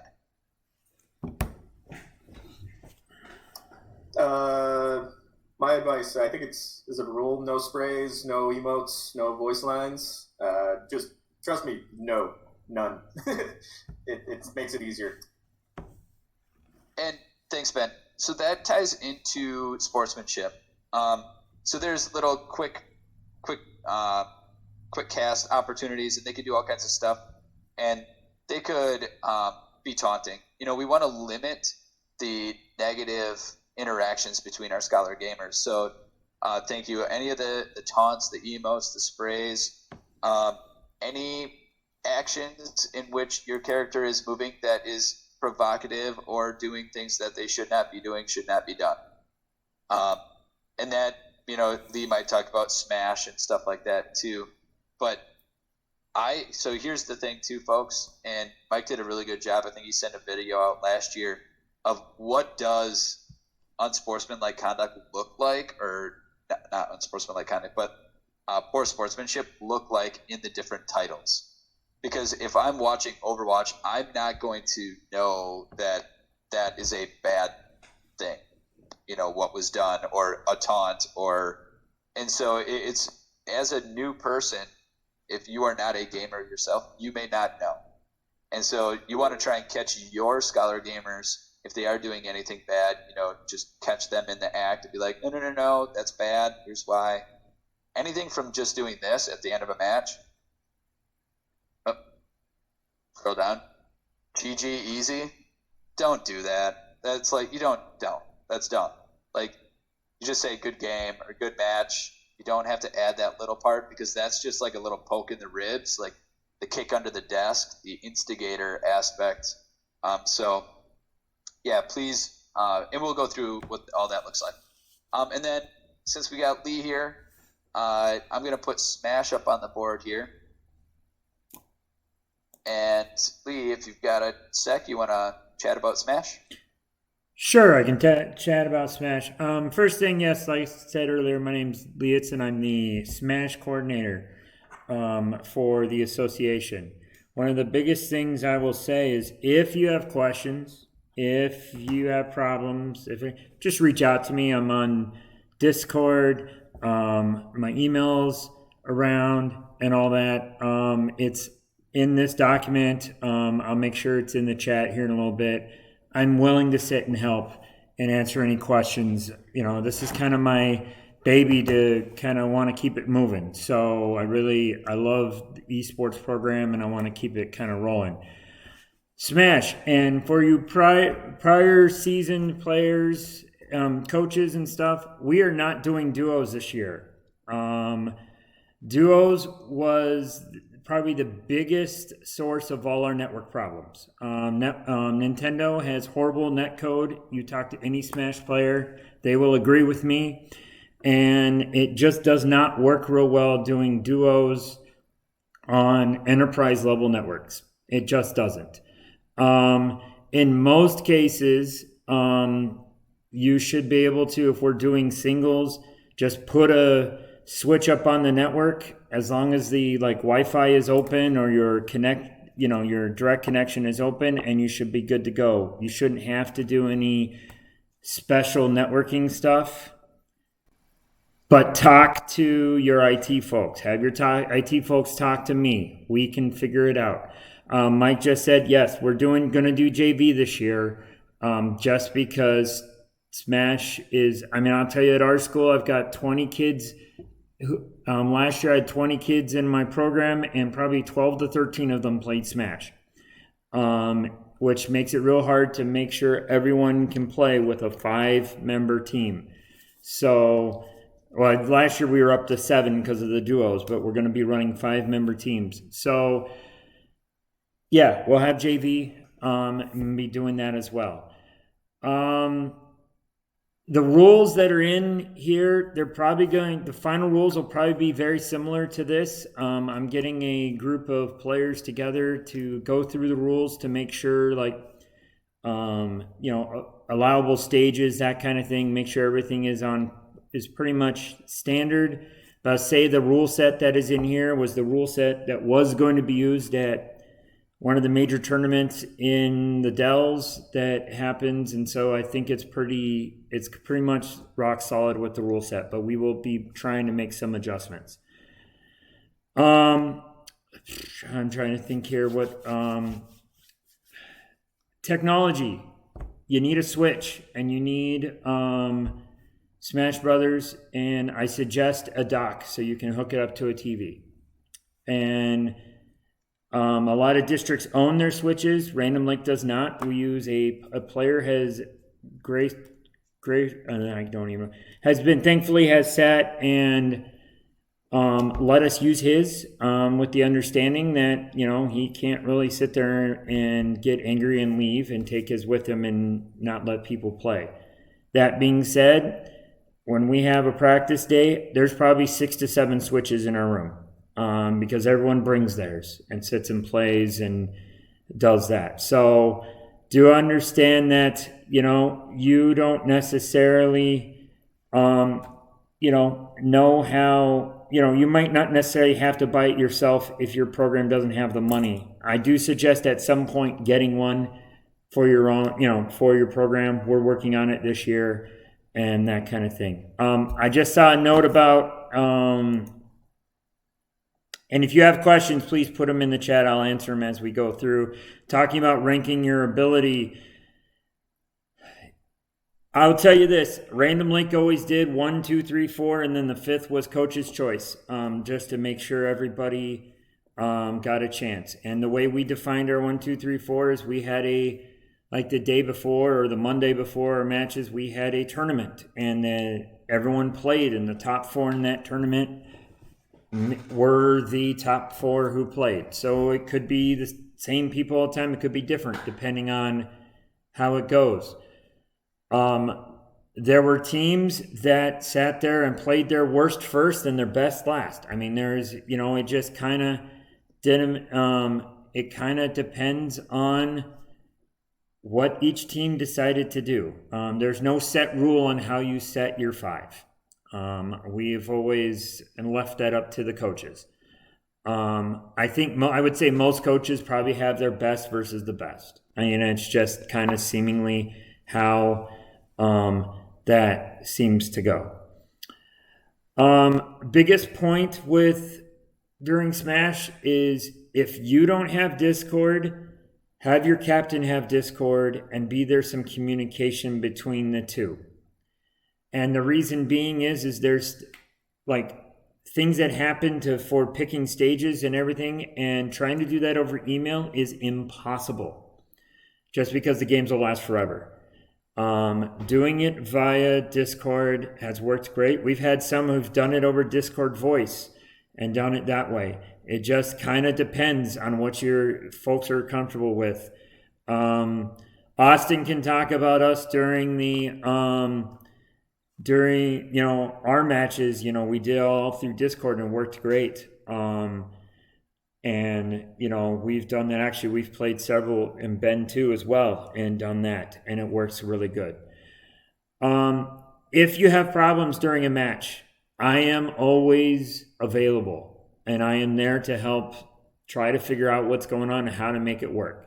How to, if there's issues for connectivity or different people playing. The one difficult thing with Nintendo is you will not see game names. You will see one name because you're always playing on the same Switch, and it's that name. So there's kind of a trust when it comes to Smash. So coaches, please, keep it, we're asking that you're putting the people you're saying you're putting in, those are the people that are playing. That's kind of what we're asking at this point. Taunting. It can happen. There are taunt moves in Smash. We ask that your kids don't do them. It can accidentally happen. I've had players who have done it by accident.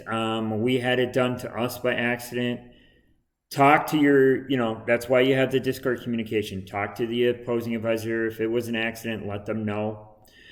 If your team only has 4 available players, then you play 4 and your 5th is a loss. I mean, we're not going to sit and say you can't play. I would ask we would like to have 5. But it's a case of, we don't want to we don't want to exclude people if we don't have to. So, Austin, I'm going to say, I will get back to you on that. I'm going to run that by my rules group. All right. Okay. Well, that's kind of where I was leaning, Mike, your answer with that. It's a strategy to finish the game. I was going to lean that way, but I was probably sure that's what my rules group is going to say too. I'll open it up to other questions and everything at this point. I mean, this is really the most of what I had. And again, there's going to be some videos. I'm having my team get together and we're going to make some videos on how to set up the game, how the whole stage striking, stage picking, that kind of process goes, because that was probably one of the other things that people just, I guess, didn't understand. So they just decided to make their own rules. And we'd like to have everyone following the same process. So we'll have a couple of videos out to show that, so you guys can kind of see it in process and go from there. And if you ever need a scrimmage, let us know. My kids always love to play, so we'll get some stuff set together. So any other questions? Jeff, I would say, 5 and a couple subs or 6, I mean, it's, I'll tell you on my other games, I've run at the limit, at the minimum amount because just that's what we've had. But with Smash, I would say you're probably not going to have that problem. So. Well, yeah, and I do want to add if you're just starting a program out, you may get a whole bunch of students show up right away and they're super excited.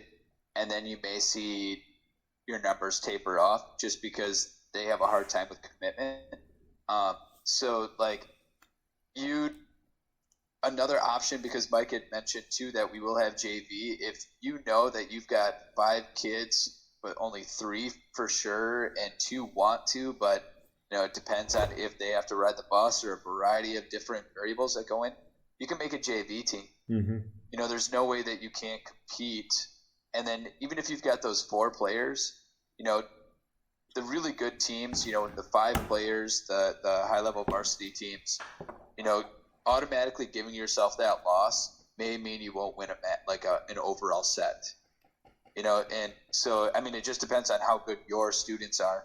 So through scrimmaging, you can kind of feel like, okay, we're getting our butt kicked. We've got 4 kids. Let's just do a JV team. And that's totally fine. Even if you have seniors, you can do a JV team. It doesn't matter the grade level there. It's their experience level and their play level. So you can move kids up from JV to varsity. Yeah, Jill, it's gonna be the same rules like we do with Rocket League and League of Legends and Overwatch. You just have to put their names into the varsity list like the day before. I mean, it's the same sort of thing. You just can't do kid decides he doesn't want to show up for it an hour before. Well, you're not going to be able to sub someone up. Yep. And, Austin, I saw in the chat, you had made a comment.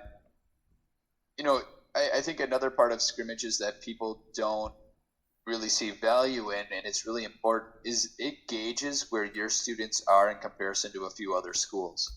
And so nothing is more discouraging, especially kids who have never been part of a competitive team before, to get their butt kicked every single time. And it's not even close. I had a League of Legends team who wanted to do varsity, and we had 1 really good player, and the other 4 were unranked, maybe just started new accounts. And he thought he could carry them. And I was like, you can't. It's a team game. And he was like, no, we're doing varsity. I was like, okay. And the other students hated playing. You don't want to create an environment that within itself is toxic. So really getting an idea, and getting an idea of what's out there, getting some scrims in, getting an idea of, where your students are, how they play together. Because once you start building that competitive team, it's different than solo queue. It's different than being alone at their house playing online. It's a different environment. And so there's a little bit of a learning curve, with the students as well, even if they're seasoned players, in solo queue. So, and one, yeah, go ahead, Lee. Yeah, I was going to say something about, I totally forgot. So never mind.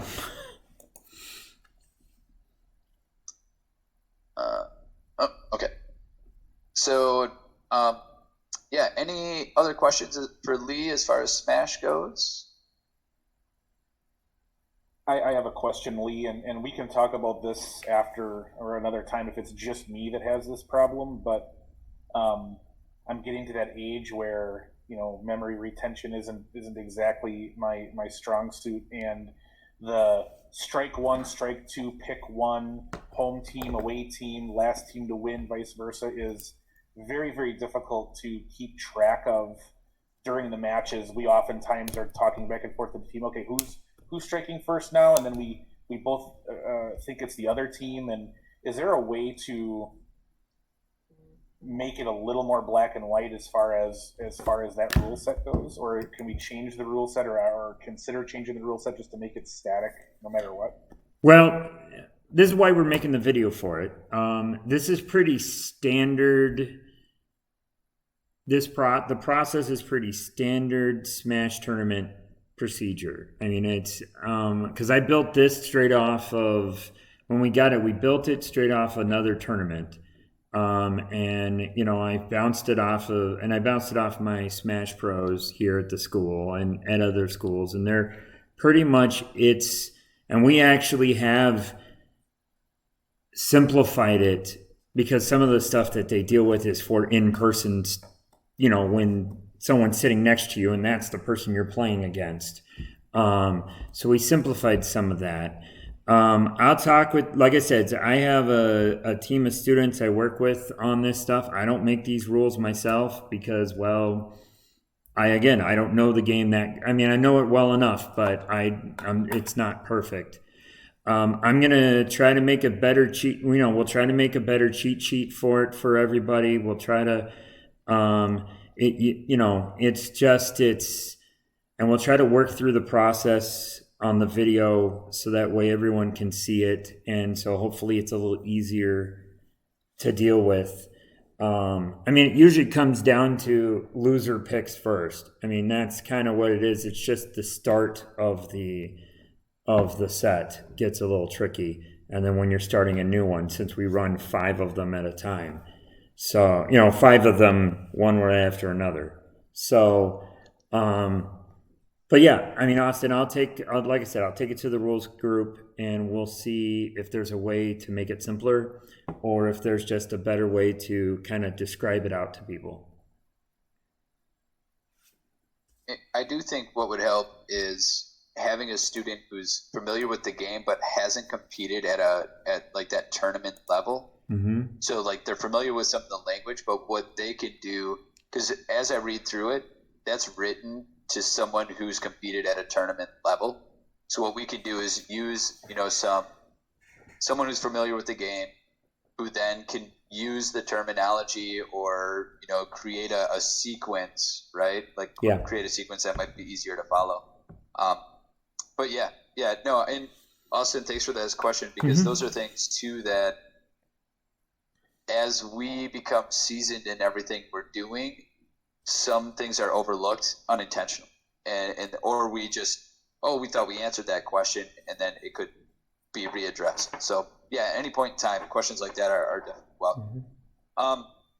So if there aren't any other questions as far as Smash goes, if there are any new teams that want to stick around, if you want to stick around, we went through the guidelines and expectations for the most part, rule changes. These are all the logistics that come with, being part of the association, the checkpoints, the advisor checkpoint on the association website. If you want to stick around, I don't mind going through kind of how to get your program started, and as far as like a marketing standpoint, how do you build your brand a little bit? How do you sell this to your school board? How do you sell this to your school administrator? How do you add a legitimate esports program to your district?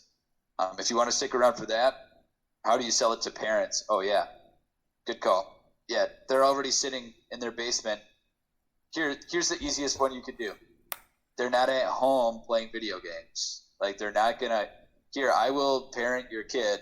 I will provide guidelines within the school on how they can be, tie their interests and passions in, right? So they don't disappear into their basement or their bedroom. Now they're being moderated and have a set goal and purpose every day and playing their games. Providing them leadership and guidance with their passion. And then name dropping a Mont Green helps. If you're not familiar, it's Lakeland, right? Oh yeah, there it is. So he's leading the Lakeland University esports team. And also, if you're not aware of this, folks, and because I know a lot of people aren't, the direction after high school is becoming more and more prolific as far as esports goes. You know, if they're planning on going to a 2-year or 4-year program, a lot of these schools, universities, colleges, tech schools, have esports programs. You know, and it's a great way for them to bring students in, but they could also go towards whichever major they want or whatever associate's degree or whatever certification program they want through tech schools. Like there's a lot of really great opportunities, and the reason I bring that up is it's scholarships that are out there waiting for students. And then bringing in all of the skills learned in these games, and you know, ultimately this could be your sales pitch. Is it's not just a video game. You know, if they have students that are going home playing and they think it's just playing, there's just so much more to it. And especially in competitive team sports, even in Smash, like even though they're playing solo, they are in a team atmosphere. They're teaching and learning from each other and collaborating and mapping and planning and all of this strategy that goes into it. It's pretty phenomenal. And that's just Smash. Yeah. And just to kind of elaborate more on that, especially for the after high school scene, in Wisconsin, we have Lakeland, Carroll University, Concordia University, and Marion. And then almost all of the UW system has esports clubs at their university now. The only one that I haven't been in contact with is UW Milwaukee, but I do know that they have some students that are there. And again, to kind of go back to scholarship opportunities too, it's not just for gaming. There are a lot of colleges in the country that are offering scholarships for broadcasting, for journalism, for just the behind the scenes roles that there are too. So there's a lot that we can connect this to with what we're covering in the classroom. And if your students are interested in doing the broadcasting or graphic design, I welcome all the overlays that have been made so far that we did on like the streams, like the League of Legends overlay and stuff like that. Those were all made by students, except for like the stream starting. I've been learning After Effects this summer, so I made some of that. But I mean, there's great opportunity for them to take what they're learning in the classroom and have some sort of application area. And then it looks really good for portfolio pieces and kind of all that other good stuff too. So. Yeah, thanks a lot, Mike, because that is, one of the components of getting your program up and running is, it's right away people focus on, well, I have kids who want to play video games and that's going to be my esports team. There's so many components to your esports program and community that you may overlook. And, I try to talk about them because you have your scholar gamers, but then I also have media officers. And this talks to what Mike was saying about, with social media and printed media, you have local paper that probably isn't covering your esports team. So you have students who are maybe writing pieces and getting them to your local paper. You have your school's Instagram page or Twitter account or Facebook or any of these social medias that really it's their scene. You could help them create and brand your program with the facilitation and oversight of you, of course, in your program. Creating a stream team, whether they're using Twitch or YouTube Live or others, and then using OBS. And here's a link to StreamYard, which is a new resource that James O'Hagan had relayed to us. And this is a live stream platform, and it helps you kind of build and teaches you how to do some live streaming, which is great. So you have a stream team, which then works in collaboration, but they're two different groups with your media officers. Then you get your techies, right? Who wants to they want to get their hands on and build the hardware and play with the hardware and build your machines and get that connected to your microphone and create a shoutcaster platform or build the space identity of your program. And then software as well. Yeah, I had a bunch of kids making sure on their lunch, if they wanted to, come in and make sure all my computers were updated and make sure everything was connecting. And so this is a great way to bring other students into the fold. And then shoutcasting is becoming more and more prominent. And, a lot of students prior, not a lot, but several wanted to be broadcasters for maybe they really knew the game, but they weren't good at it. So for me, I wouldn't mind really, like, I'm good-ish at times with League of Legends, but I know how to play it. So I feel like I could maybe be a better broadcaster of what's going on versus actually playing. And you have a lot of kids who spend time watching, watching the LCS or watching just Twitch channels and YouTube and know how to play, but they're just not good at it. This right here, folks, is how you get those kids who are part of the scene, part of your program. Okay? And then school support, connect your mission, and then here's the sales pitch to your school board and your just district administrator. You've got a school mission and vision. Make sure your mission and vision connect to that of your district, because you are you're having your students represent your school. So make sure when you go to bat for your kids and you establish your program, you're connecting it to what the goals are of the district. And that, it sounds like it might be a far-fetched, there's no way you can do it, but when you actually look at it, it's quite simple. And if you need help, reach out and be like, okay, how can I help sell this? I really want to get this off the ground. We're here. We've all of us who have been a part of it now can help you form and use the common language and pitch it to your school board. I went to 3 or 4 school board meetings last year alone with districts up in my area, and I presented to the school board on why they needed an esports program. And all of them have esports programs. And so it's so cool. I'm not saying it was me. It was just they needed someone to show them and break the stereotypes of gamers. And that's what it is. That's what it's all about, right? And I can definitely talk, which I have for the last almost 2 hours now, and I apologize. So if there are any questions, especially starting up or even not starting up, what do you want? What do you need to know? What do you want to know? What did we not hit on? Or is your just head exploding? I need to take a break. I have a very beginner question. I was hoping the veterans would leave so I wouldn't bore them with this one, but I don't even understand the logistics of how you get into a game with another team. Does someone create a link that I send out to my students and everyone clicks on, or is it in Discord?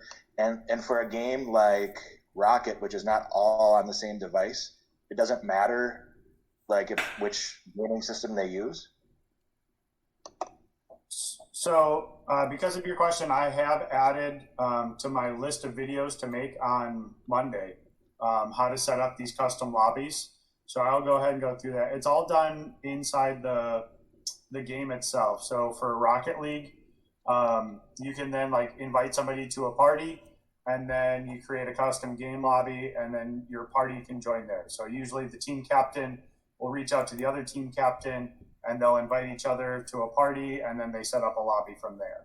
Overwatch and League of Legends work basically the same, and so does Smash to an extent too. So I will make sure that I go over.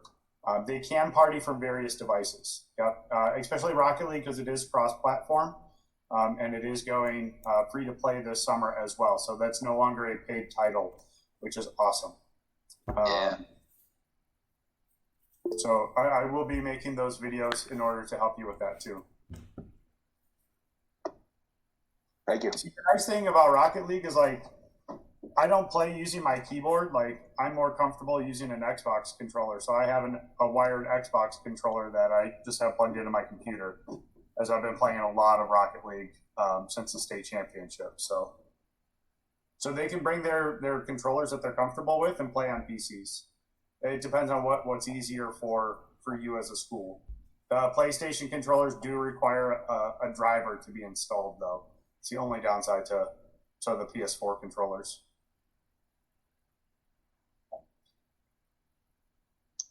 Do you have anything else there, Jeff, that I'm sure I will as we go, but that helps me for now. Yes, thanks. Perfect. And once again, the association website is, I'll put it in the chat again, so WIHSEA.org. And we will definitely, that'll be updated, once again, once the schedules are created, all of that page, the format looks the same, but your information is going to be different. And then that resources tab, over the last couple of years, it's going to be updated for sure. So keep an eye on that for tutorials. If there's a request for a tutorial, definitely ask, and we can throw one together for you. I'm going to answer Austin's question here. Yes. Right now, the Riot Scholastic Association, or whatever, their community guidelines didn't really change from the previous ones that came out, so we're worried about Riot as far as what they're going to do. We are hopefully having a meeting with NASEF, the North American Scholastic Esports Federation, coming up here soon. I know James O'Hagan has been talking to them. I've been talking to all the other state leaders as far as if we partner with NASEF, we can offer Riot titles and not have to worry about getting a cease and desist letter. So we are working on aligning with a national organization. It would allow us to still continue to do exactly what we're doing, and you compete only against Wisconsin schools. But then we're also abiding by the community guidelines that Riot is setting. Yeah, Riot is, it's not great with what they're doing, but we're working on it and we'll continue to keep pushing it. Then the question, players can do both. Hold on.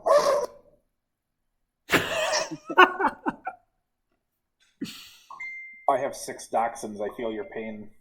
Sorry. Well, my fiance just got home. The beagle's not mine. He goes home tomorrow, but his howl is otherworldly.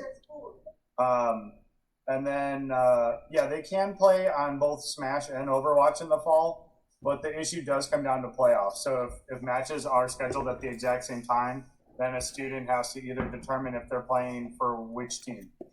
And then when it becomes the day of like the state championship, if you make it to the semifinals, there's an opportunity that both will be overlapped.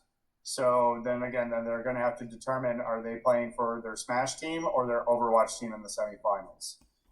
And that's sometimes a tough decision for a student to make. Yeah, I will speak out on this, being a team that unfortunately, if I didn't do that, we wouldn't have Overwatch. It's just one of those things where it is a tough thing. And, I've been trying, it would be better if you did have separate, but sometimes that doesn't happen. And that goes across the board with all of our titles. They can play, as many titles as they want. And that's, once again, kind of the cool part about this is their passion and interest may not just be one title. It's just gaming in general and being immersed in the culture. We're bringing that to them. So, any other questions at all? If you don't mind, I'd like to just share an experience with the new coaches about League of Legends, as last year was my first time ever even seeing that video game. I believe in your rule set you say, I can't remember if it was a champion count or a rating count, but you wanted everybody to be, you suggested everyone be at a certain level. Ranked 30 and 20 champions. Thank you. Yes, and we sorely underestimated that recommendation. And if you don't know what that is, the kids that want to play should. And if you're planning on doing Rocket League, I would highly suggest, not Rocket League, League of Legends, I highly suggest you have your League of Legends kids working on those accounts in the off season to get those levels up so they can be competitive. And that's too where the scrimmages come into play. And so, even you as, coming in and not understanding, or not necessarily understanding, but not knowing what the title is, they could look like they know what they're doing to you, and it's where you see how they're performing against other schools, and you get an idea of like, all right, how are you guys holding up against these other schools? But then how are you interacting with each other while this is happening? Because they may be good by themselves, but when they get together and they form these teams, you could have a varsity level player, but is surrounded by JV level teams. You got to have a JV level team. You can't force those JV level kids to go up to varsity because it's going to be bad blood. It's just any competitive nature comes out, and then it turns toxic right away. So you want to gauge that, and that's where the scrimmages come in. Do you want to? Jesse, I would also say it could change year to year. Like our first year we played Overwatch and we were pretty good and everything. Last year we probably could have played JV and would have played better. I mean, that's just kind of what happens. So you also need to be flexible to think, okay, are we going to do JV in a sport that we played varsity last year or vice versa? Yeah, it's I mean, you could graduate 4 out of 5 kids from your league team, and then all of a sudden now you've got one leftover student from your varsity team, and that happens. I mean, and that's where, once again, it's nice. What we really want to recommend though too is don't just create a JV team because you're afraid that they might lose a game or two. Like, don't go into JV with the all knowing that you're just going to stomp. And like, you want to make it competitive for your program and not belittling for others. Like, that's really discouraging. And I mean, your kids and we don't, so we can't be the judge of that. And sometimes, with those bigger school districts, your JV team is really, you have 5 gold and higher players, and then that's your varsity team. But then you also have 5 gold 4 players. That's going to be your JV team. Like, that's why we create the divisions too, to help battle this. I do, before we disconnect here, Mike, Ben asked a really good question about virtual. You want to just touch base on that? Yeah, so we're definitely keeping an eye on everything, and I don't think that we're obviously going to be enforcing like the must play at school. We'd still like to encourage to play under your coach, whether that just means that your coach is in, a voice call with your team. So that way then you can at least communicate or keep an eye and still kind of have that active coaching role. Even if you don't know the game, it can be something super simple as like, hey, we haven't said anything positive in the last 5 minutes. Can we like give kudos to somebody, like pick somebody else up or something like that? Or at least say like, hey, nice play, something, little things like that. But yeah, given the fact that some of us will be going remote and virtual, we will allow students to play from home. We don't want to put any of those restrictions. We'll most likely make a temporary rule that goes on to the 2021 season that will allow that kind of flexibility. Mike, that's if your school goes virtual or your parents are holding home. You can't just play it from home because you decided to, correct? Yeah. Like if your school is physically in place, it's tough for me to say. It's really going to come down to what your district says, because if you can't socially distance properly within your computer labs and your administration says no go, then we're not going to say you can't compete. So I mean, it's really hard. All of this is up to local levels to kind of determine. So we have to be flexible in order to make sure that we allow as many students to participate that want to participate. There shouldn't be one other barrier that stands in the way of competing, especially given our situation. So, okay, I have a little question I'd like to throw out if I could. Yeah. We're looking at doing like an A and B day schedule at our school. So all the kids who are in Gamers Club or in esports won't always be there on the days that we may hold events. Would they be able to do that from home if they're not scheduled to be at the school that day? Yeah, absolutely. Like, we can be flexible, because then they may not have a ride back to school or a ride home after the match. Like, completely understandable within that situation. So it's really going to be a district by district kind of thing. So okay, I just wanted to make sure and just double no, thank you for asking. And I'm sure there's going to be other schools that are going to be questioning the exact same thing. Yeah, well, I kind of figured that might come up, so I wanted to put it out there.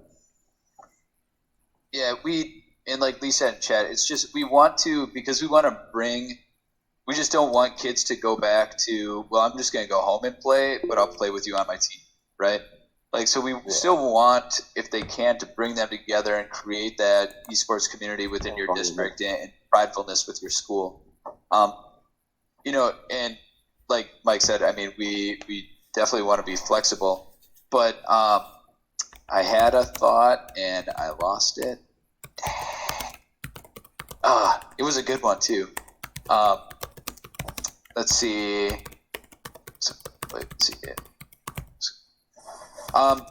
So with the last question that I see in the chat here, oh, maybe not the last question, I did scroll down.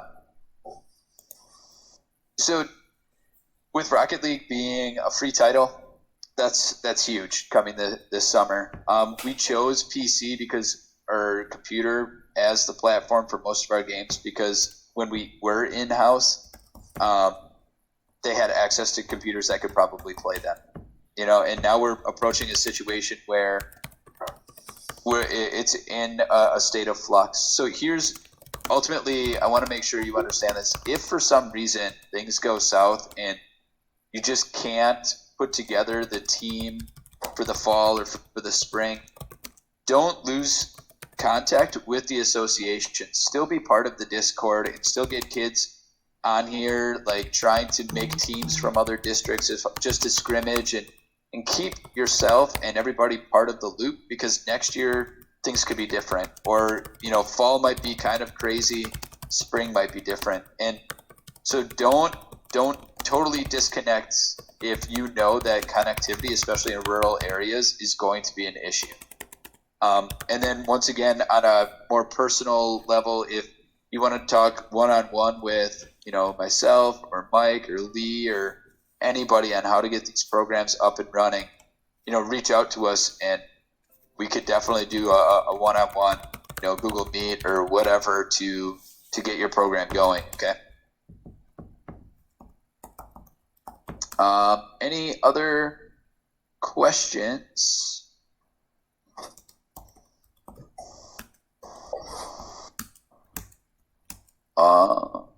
Okay. So on that note, I'm just going to kind of wrap it up here. You know, and we wanted to create these mandatory sessions for the coaches, just because, you know, we're trying to make sure we get ahead of the game and limit the number of issues that we have going into the season. COVID throws a wrench in that, so we get to try and adapt even further.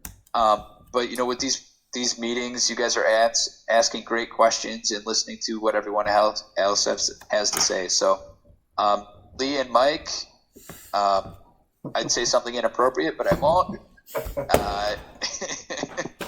So, with that being said, folks, have a great weekend, and if you can, watch some baseball if you want to, or shoot Mike and Lee some shade because, you know, Cubs. And yeah, so all right, I am going to stop sharing and I am going to peace out. So have a good one, folks. Thank you.